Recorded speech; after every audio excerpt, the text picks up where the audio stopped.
Hello, I'm Chen Phillips Vandenberg, Director of the Observatory. Today, I'm really happy that you've joined us to learn a little bit more about the future directions of the Observatory and some changes you'll be seeing moving forward. As you're all aware, our current name is the Western Great Lakes Bird and Bat Observatory, and this is our logo. And as we move forward into new programming, new directions, and really connecting with new communities, we wanted to design a new logo and potentially a new name to address these new directions. To prepare for these changes, we sent out a survey in 2021 to over 1,000 people, donors, stakeholders, maybe some of you, and we got 147 responses, which is about a 15% return rate. And from this data, we're able to gain more understanding of how people see our name and see us. The questions were written to obtain more data about our existing name, whether the name should be changed, and feedback on conceptual names, as well as kind of more traditional scientific names to help us understand how we can serve our stakeholders better.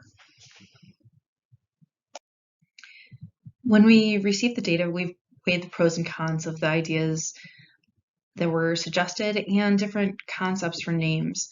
And we wanted one that reflects both our current activities with long-term aspirations and acknowledging the intentions of our founder, Noel Cutright. So we compared aspirational names and kind of traditional science-based names.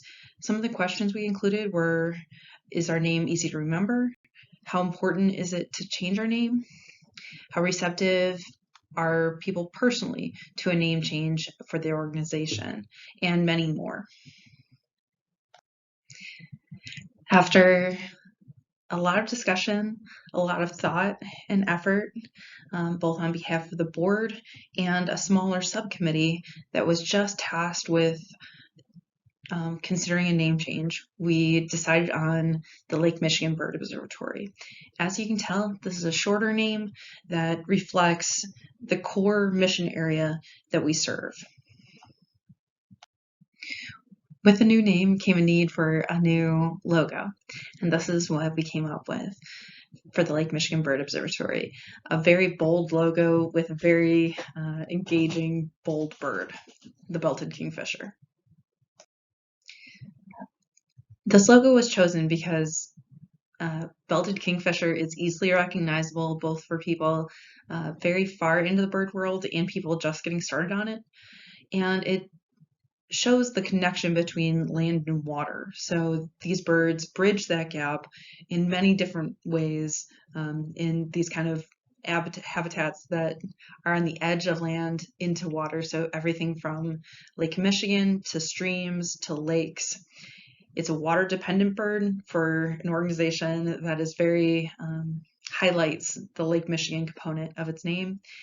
It's common, so people are likely to see it, while it's still declining. So it's something that a species that still needs help, like many of our birds do, while still being one that people can easily relate to. And it just has personality, as anyone who sees these guys in the wild knows. We also have a lot of other really exciting news to share with you as well.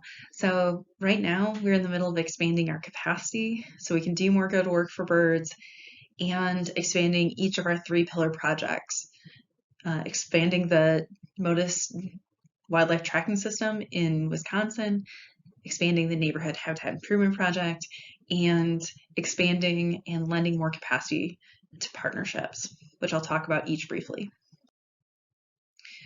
The first piece of exciting news is that makes all of them possible is that we're increasing our capacity by hiring new people. So first, we hired Jacob Wolf, our MODIS coordinator, at the beginning of this year, and he's turning out to be a great asset, really helping us move forward in leaps and bounds in MODIS. We recently hired Jenny Bardeen as a development and partnership specialist. She started earlier this month and is already learning the ropes of connecting with our supporters and helping us develop better partnerships. And you'll probably see her around a lot.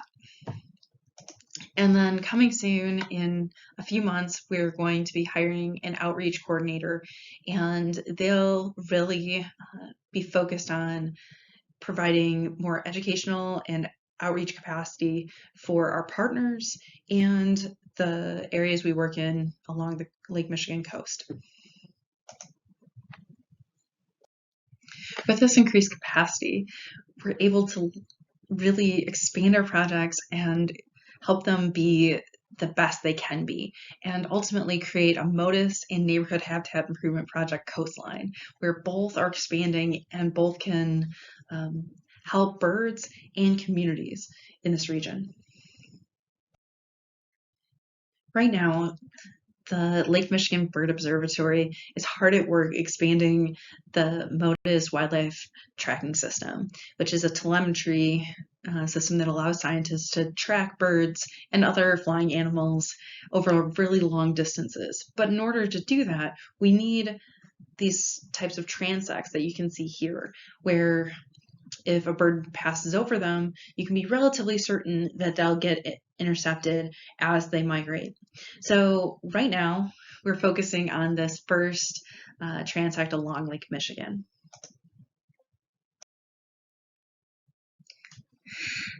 As I mentioned, our first fence line is along Lake Michigan, and it's really an opportunity to lean into our name and expand the benefits of MODIS in communities all along Lake Michigan. In order to maximize the benefits of MODIS and expand it along the lakeshore, we're undertaking a large project where we're helping a lot of different partners all across the lakeshore, from Marinette down to the Illinois border, do good things for their communities, for their lands, and help birds at the same time. So we've been working together trying to find great ways to improve bird habitat, STEM education, and beautify landscapes in a lot of different ways at all of these different sites. And each one of these sites is somewhere we're going to be either putting in a MODIS receiver, planting plants to help with bird habitat, or some combination of both. And I don't want you to get overly focused, but this just shows on the details, but this just shows the full range of different opportunities that we're engaging with along the lakeshore. And we've been really lucky to be able to get this funded through a recent grant. So as I mentioned, we've been really fortunate to get a grant from the National Fish and Wildlife Foundation's Sustain Our Great Lakes program, and sometimes it's referred to as SOGL. And this allows us to have 19 locations. 15 are MODIS sites, so those sites are getting a MODIS receiver. 14 are getting plantings, and obviously to make these numbers work out, some are getting one and not the other. And we're also working at each of the 2 established Lake Michigan sites at Woodland Dunes and just north of Port Washington. So those sites don't miss out on the benefits of habitat enhancements either. And this will result in over 4,000 trees being planted, over 600,000 gallons of runoff intercepted by those trees and other plantings, and over 46 acres enhanced. We have a lot of work to do, but it'll be rolled out over the next 3 to 4 years. So starting this year, we're going to be installing the majority of the receivers for MODIS, planting about half of the plantings, beginning educational work with STEM education with our partners, and supporting our partners through the entire way with whatever they need.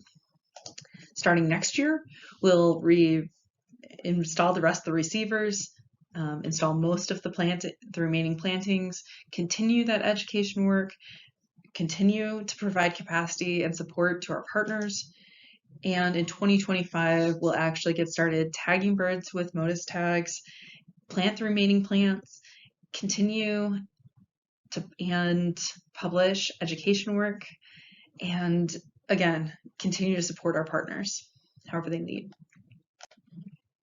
Throughout this entire process, we really depend on partnerships. As you can see from that large list that was earlier in the presentation, all of these sites are sites that are owned by other entities. And so the only way to get this work done is through partnerships. And I believe that that's the best way to do conservation, is to work together and create projects that are beneficial to many different organizations. So I started each of these sub-projects within the larger project through a process as close to co-creation as we could. So approaching folks with an open mind, trying to figure out what would help birds and help the missions of these different organizations. And that means that these different projects look different, but they're all helping both the organization that is on the ground partner and birds in general. And we've really leaned into shared outcomes, but that doesn't always mean that we come with it for the same reason or with the same mission.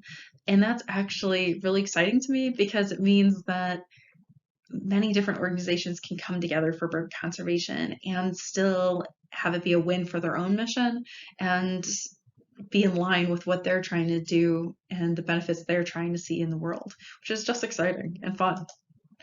And it also means that what it looks like is different in each case, and we'll continue to share with you as we see the results of that. While we're expanding the MODIS system, we're also going to be expanding our neighborhood habitat improvement project. We're starting this process out by holding 2 listening sessions, one in the northern area of the Lake Michigan Basin and one in the southern area a little bit later.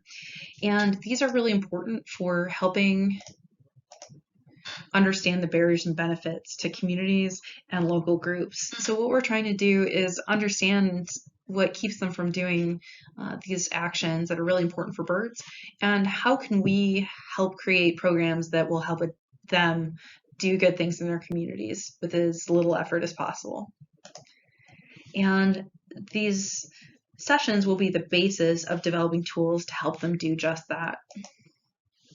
The implementation, it will likely be a little later in the year, once you've had more time to develop these connections, develop partnerships, and lay the groundwork that we really need to be successful.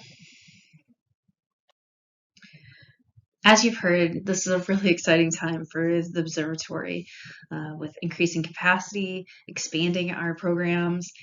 But at the end of the day, from the bird's perspective, why is this important? And it really comes down to, we're expanding MODIS, creating those fence lines so that scientists can understand how birds migrate, how bird populations are connected, and how Lake Michigan may be shaping migration. And that's something we really need to understand if we're to protect them in this region. At the same time, we're improving habitat, doing those on-the-ground action that we know birds need, especially for stopover habitat along Lake Michigan. All the while, we're engaging communities throughout the process, both through Neighborhood Habitat Improvement Project, the educational components of our MODIS expansion project, and in every component of what we do. We think community engagement really has to be just a holistic part of what we do, and you see that throughout this project.